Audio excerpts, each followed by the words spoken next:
So in the last session we have seen how to check the status of the playing board right now.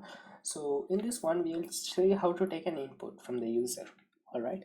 So the input from the user will I'll take using the numpad. All right. So as you can see, I got a small image of a numpad here. So when we press 7, the column this part will get across. So let me give it a okay. So when I click on 7, that's gonna happen. So after that, when I click on 8, let's say, it will there will be a dot not that will be coming up on 8. So after that, if I press on 2, this will be there will be a cross at the second position. So I would want to do something like that. So in order to do that, I need to take inputs from the numpad. But in the traditional way, when I take inputs from the numpad, I will be seeing what I type on the screen. But that won't really help me. That will be a kind of an annoyance for me right now. Because if I see what I'm typing, that will take away some part of the fun, because it will affect the user interface. So what I'm looking for is I want a non-echoing input. So let's see what is a non-echoing input. So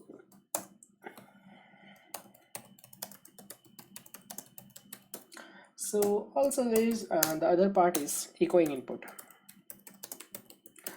So what is an echoing input? So basically an echoing input is when you type in something on the console and you can see what you are typing. So usual normal functions like scanf are all examples of echoing inputs, because when you type something on the keyboard, you can see what you are typing on the screen. So like for example, char ch. I'm going to write a simple program to demonstrate that.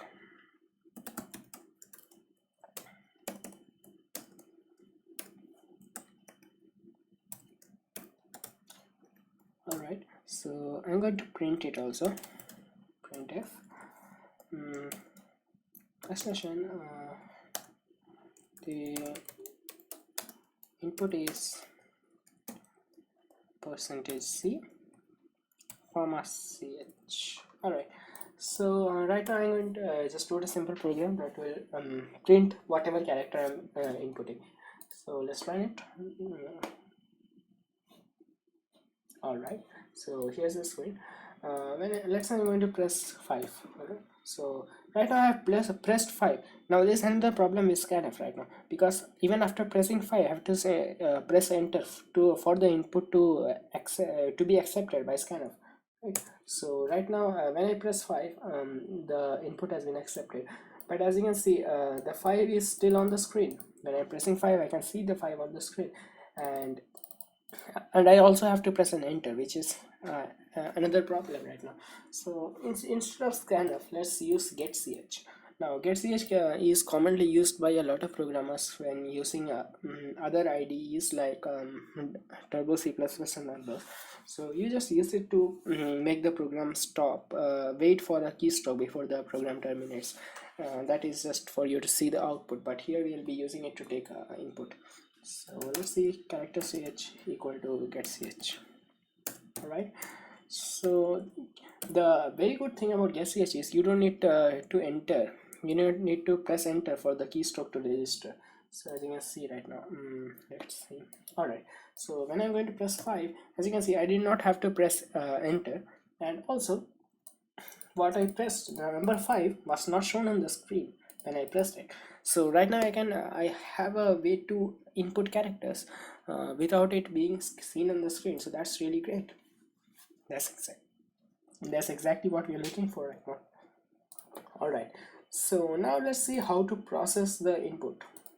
So when we press 7, we need to actually convert that 7 into a row and column address, so that we can change the values in the matrix later on. So what we need to do is we need to somehow convert these numbers into rows and columns of the matrix. So like when I press 7, I need to convert it to 0 0. When I press 8, it should be converted to 0 1. When I press 5, it should be 1 1. When I press, let's say, 2, it should be 2 1, and all those, and similarly. So to do this, I'm going to let's start writing the input program. All right, so void input. All right, so also I have also declared two variables, global variables x and y. So this would be to save the position of the coordinates that will be converted later. All right, so actually I don't need it to be global actually, so let's just skip it. All right. Okay, let's just keep it here only. All right, inside the function. So I got two variables x and y. I also need a character ch equal to get ch. So this would take the input from the user, and also I have to check for the validity of the input, because the user can enter other keys also accidentally, let's say on letter or something else.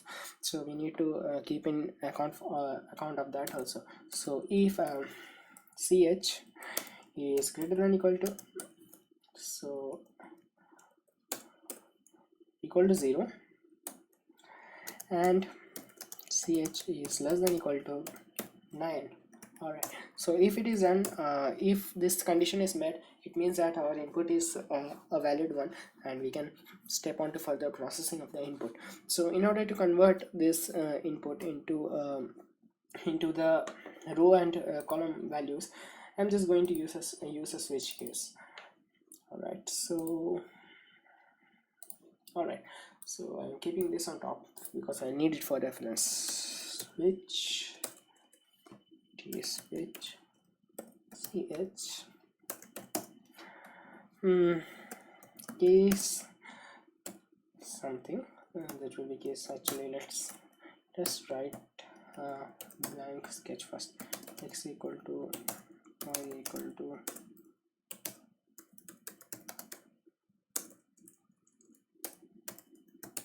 all right, so done.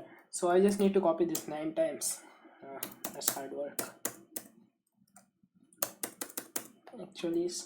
Okay, I'm going to copy this 2 more times. Okay, sorry. Control C.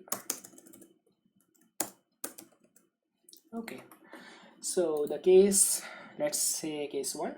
Okay, so this will be 1 actually, because I'm not considering 0. 0 is not a part of a grid, so this will be 1. I accidentally wrote it as 0. All right, so case 1. So what is the address of case 1? That is 2 and 0. So the 2 is the y component, so 2, and the x component is 0. So what about case 2? Case 2 is, as you can see from the grid here, it is 2 comma 1. All right, 2 and 1, actually 1 and 2. So the case 3, so it is 2 and 2, 2 and 2. All right, so what about case 4? Case 4 is 0 and 1, so x is 0, y is 1. So what is case 5? Case 5 would be 1 and 1, x is 1, y is 1. So what about case 6? Case 6 would be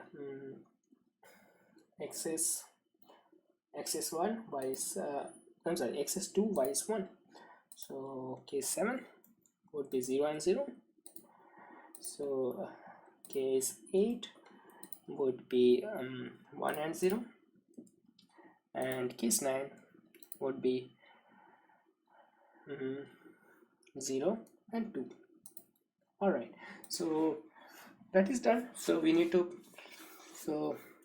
so after this switch case has been executed, we'll get the coordinates for the when we enter a number. So let's just print it for testing purposes and see if everything is working fine till now.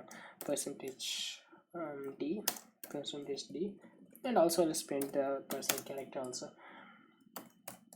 All right, so comma y comma x, and also comma ch. All right,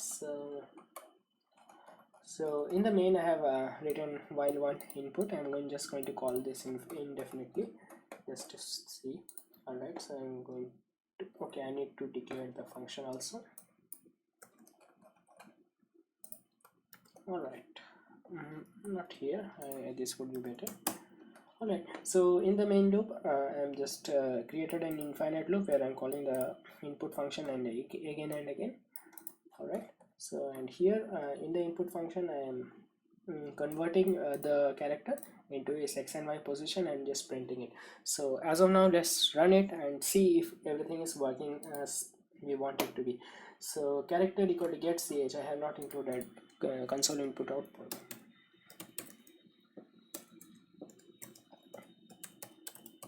Alright, so that should be, oh okay, character ch. Alright, so that's done. I got the screen. So let's try to input the numbers. Okay, I will need the paint also. Alright, so let's try 1. So I'm getting 2 0. Yeah, it's right. 2 2 1 3 2 2 4 1 0 1 1 1 2 0 0 0 1 0 2. So everything is working fine till now. So right now I got the input and I have processed it into a favorable state, favorable condition that with which I can use it to directly put data into the matrix, right? So now comes one more part. So we need a way to toggle between the two users, right? So after user 1 plays, so we need to toggle between user 1 and 2. So I'm going to use a variable right now. So this would be a global variable, int current. So initially I'm going to give it as 1. All right, so this would be, so if it is 1, the current player is player 1, and if it is 2, the current player is player 2. All right, so and let's start by let's initially start with player 1, so the cross will get the first chance. All right, so also, so this is done now. So once we are taking the input, we need to see if at that point, so also we need to see if that point is unoccupied or not. So basically what we want to see is, when we, let's say, press a number, let's say 5, we want to see that if the position 1 1 in the grid is unoccupied or not. Yeah, if there is already a cross there, there cannot be one more lot there, right? So we need to check that. So let's check that. If mat, right, that was mat, yes, mat I and j, if it is equals let's say not equals, so if it is not equals a blank space. All right, so if it is a blank space, we can proceed, else we have to return, because that won't work, right? So okay, now also we need to so if it is done, we can proceed to place a not or a cross on that particular box, right? So if current player is equals 1, so that means if it is player 1, so mat, so I have to place a cross on mat ij if the current player is 1, right? So if the current player is 1, I have to place a cross, and then I have to change the current player equal to 2. All right, so basically what I did is, I have taken an input, let's say 5. Okay, so I have checked if the place 5 is vacant or not, and if it is vacant, I have placed the symbol of the current player onto that position, and then I have changed the current player to the alternate one. So else, so I also need to write an else. Just going to copy this part, and so else it will be not, and the current player will be changed to 1. All right, done. So this part is quite done, right? So we have placed a not or a cross on this point, and according to that. All right, so right now our input part is mostly done. We don't need to do anything else in this using this function right now.